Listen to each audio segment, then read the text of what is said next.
আরে আল্লাহ নবী যেদিন কাবাকে ফতেহ করলেন, আল্লাহর কাবা যেদিন বিজয় হয়ে গেল, ওই সময় আমার রাসূলুল্লাহ সাহাবা হুজুরদেরকে নিয়ে আল্লাহ পাকের কাবার ওখানে হাজির হয়ে রয়েছে। মক্কা জালিম অত্যাচারীরা সবাই ঘিরে দাঁড়িয়ে রয়েছে। আল্লাহ নবী বলেছেন, বেলাল আযানটা দাও। ওই সময় কয়েকজন আগে এসে বললেন, ইয়া রাসূলুল্লাহ হাবিবাল্লাহ, আজ মক্কার মুশরিক জালিম অত্যাচারী সম্ভ্রান্তরা রয়েছে, এখানে বেলালকে না দিয়ে অন্য কাউকে দেয়া যাক। আল্লাহ নবী বললেন, সাহাবারে খবরদারে কথা দ্বিতীয়বার বলবে না। আমার দুঃখের দিনের সাথী হলো বেলাল, আজকে সুখের দিনে বেলালকে আমি ভুলে যেতে পারি না। একটা গোলামকে আল্লাহ রাসূল কোথায় মর্যাদা দিচ্ছে দেখে। এ বেলাল, তুমি আযান দাও, তুমি আযান দাও, তুমি আযান দাও।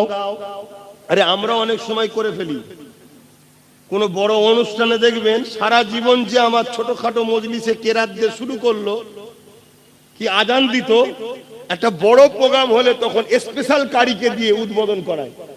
এটা আমরাও করে ফেলি, কিন্তু আল্লাহ রাসূলের ইনসাফ দেখো। আল্লাহ নবী বলছে, না, বেলাল দেবে। সব সময় বেলাল আজান দিয়েছে, আজকে সুখের দিনে কেন আমি রাসূল বেলালকে ভুলে যাব? কি ভালোবাসা দেখো। এ যুবকেরা, হযরত বেলাল আগে আসলো।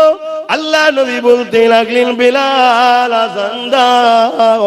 ইয়া রাসূলুল্লাহ হাবিবাল্লাহ, মদিনার জমিনে কখন বাইতুল মুকাদ্দাসের দিকে ফিরে আযান দিয়েছে, আবার কখনো কাবার দিকে ফিরে আযান দিয়েছে। ইয়া রাসূলুল্লাহ হাবিবাল্লাহ, এই কাবার সামনে দাঁড়িয়ে এবারে কোন জায়গায় ফিরে আযান দেব? আল্লাহ নবী বেলালকে কাবার সাথে তুলে দিলে, দিওয়ার পরে বলতে লাগলেন, আযান দাও। ইয়া রাসূলুল্লাহ হাবিবাল্লাহ, আমি কাবার সাথে দাঁড়িয়ে আছি, কোন দিকে ফিরে আযান দেব?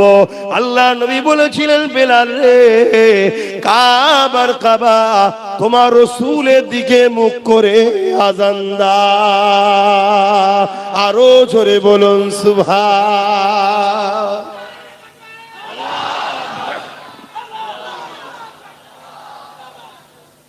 হাজার হাজার সব মক্কার ভিআইপিরা দাঁড়িয়ে দাঁড়িয়ে দেখছে, দেখে সব আলোচনা করছে যে মুহাম্মদ সাল্লাল্লাহু আলাইহি ওয়াসাল্লাম দেখ, একটা হাফসি দেশের কালো গোলামকে দিয়ে কাবার মাথায় তুলে আযান দিচ্ছে। আল্লাহর ঘরের মাথায় উঠে পড়েছে বেলাল হুজুর।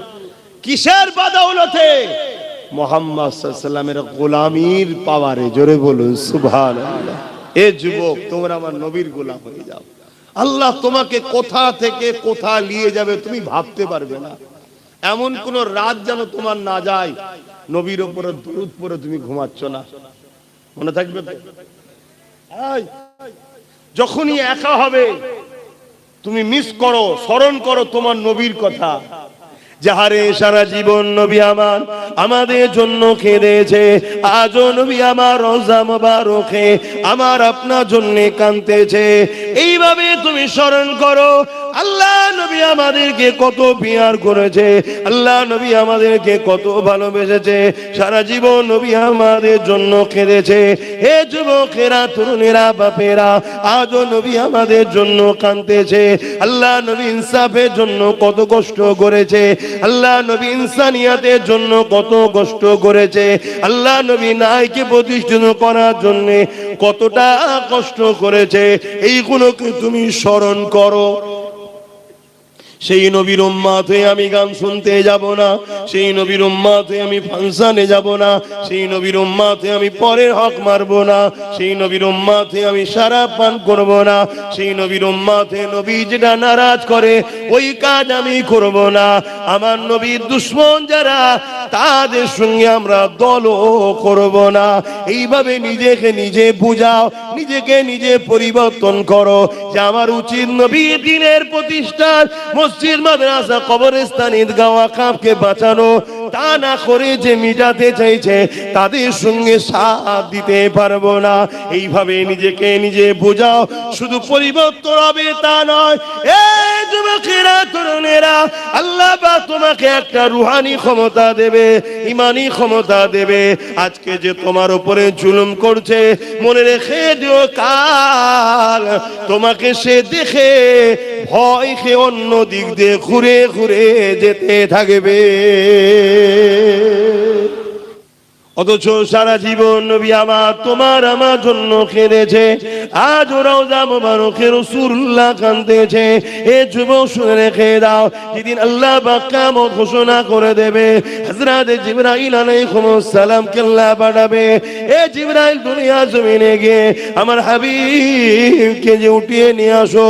হযরত জিবরাইল আলাইহিস সালাম দুনিয়া জমিনে চলে আসবে, তাম পৃথিবী থেকে তন্ন তন্ন করে খুঁজবে, কারণ এই জমিনের উপরে গাছপালা থাকবে না, এই জমিনের উপরে ঘরবাড়ি থাকবে না, কারণ কুল্লু মান আলাইহা ফান, আল্লাহ পাক সব ফানা করে দেবে।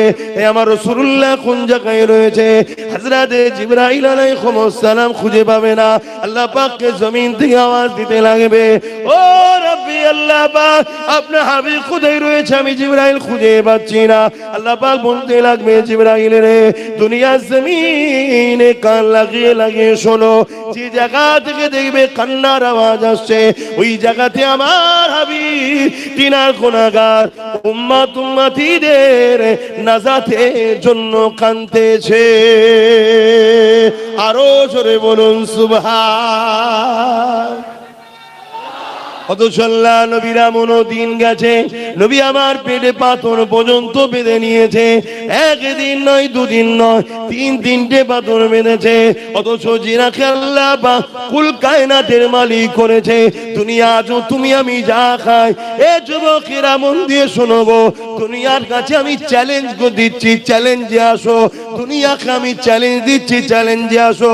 তাম পৃথিবীতে যে যা রেজেক পায়, এই রেজেকের বন্টন মদিনাওয়ালা মদিনা থেকে হয়।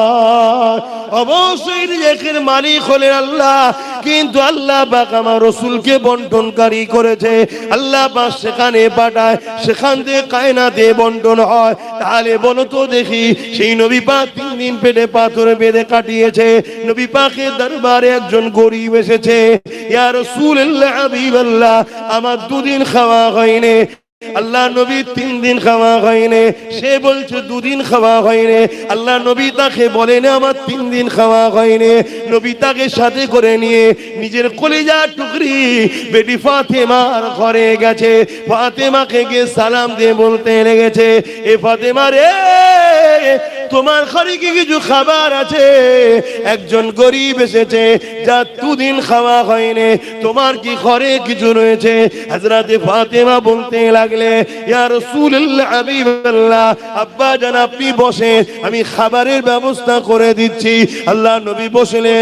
ওই গরিব মানুষটা যে 2 দিন খায়নি, সে বসে রইল। হযরত ফাতেমা ঘরের ভেতরে গেলে, ও নামাজের মুসাল্লা নিলে, উযু করলেন, নামাজের মুসাল্লা নিলে, ওই নামাজ পড়তে শুরু করলে। আরে নবী পাক খাবারের কথা বলেছে, ফাতেমা নামাজ পড়তে লেগেছে। ওই নামাজেতে খাতুনে জান্নাত হাত তুলে বলতে লেগেছে, ও রব্বি আল্লাহ পাক, আমি ফাতেমাকে 3 দিন আপনি খাওয়াননি, আমি ফাতেমাও খুশি নয়, আপনার উপরে রাজি রয়েছি। আমি ফাতেমার স্বামী আলী 3 দিন খাইনি, আমার আলী আপনার রাজি আপনার উপরে। তবে আল্লাহ পাক আমার দরবারে এমন একজন মেহমান নিয়ে এসেছে, তিনি যদি জানতে পেরে যায় ফাতেমা 3 দিন খাইনি, মনে দুঃখ নিয়ে ঘরে ফিরে যাবে। আমি আমার আব্বাকে দুঃখ দিতে চাই না। আমার আল্লাহ হাবিবুল্লাহ জন্য কিছু খাবার আপনি ব্যবস্থা করে। আমার আল্লাহ আওয়াজ দিয়ে দিলে, এ জিবরাইল, জমিনে চলে যা, জমিনে চলে যা, জান্নাত থেকে খাবার ভর্তি খাঞ্চা নিয়ে চলে যা, আমার ফাতেমা দরবারে গিয়ে ওই জান্নাতি খানাকে পৌঁছে দে। হযরতে ফাতেমা হুজুরের সংসারের খবর শোনো, তাহলে কেমন হলো। এমনি তারা জান্নাতি নারীদের সর্দার হয়নি, আরো একটা খাতুনে জান্নাতের কথা বলছি। এ যুবকেরা, তরুণেরা, হযরত ফাতেমা আয-জাহরা রাদিয়াল্লাহু তাআলা আনহা দুনিয়া থেকে চলে যাওয়ার সময় হয়েছে। হযরত মাওলা আলীর কোলে, স্বামীর কোলে মাথা দিয়ে হযরত ফাতেমা আয-জাহরা রাদিয়াল্লাহু তাআলা আনহা রয়েছে। এমন করে চোখকে বন্ধ করে রেখেছে, একেবারে দুনিয়া থেকে চলে যাবার শেষ সময় হয়ে গেছে। হযরতে মাওলা আলী কাঁদে, স্ত্রীর মাথাতে হাত বুলাতে লাগে, খাতুনে জান্নাতকে বলতে লাগে, এই ফাতেমা, জীবনে কোনোদিন আমার কাছে কোনো বাইনা তুমি করলে না, জীবনে কোনোদিন আমার কাছে কোনো জিনিস তুমি চাইলে না।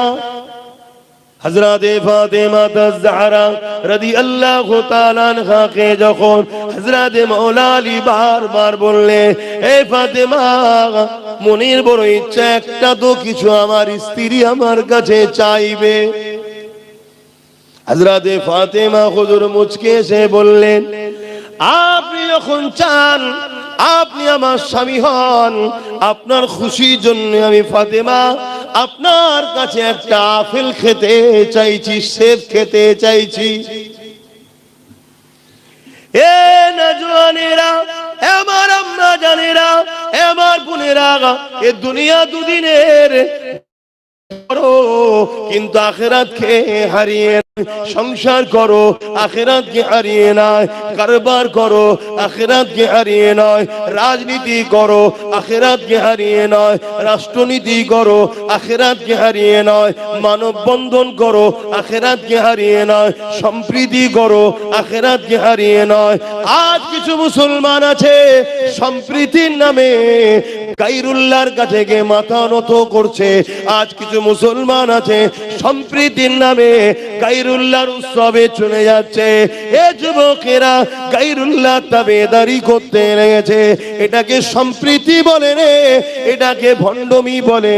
যে ভণ্ডমির জন্য মুসলমান তুমি মুশরিক হয়ে যাচ্ছ।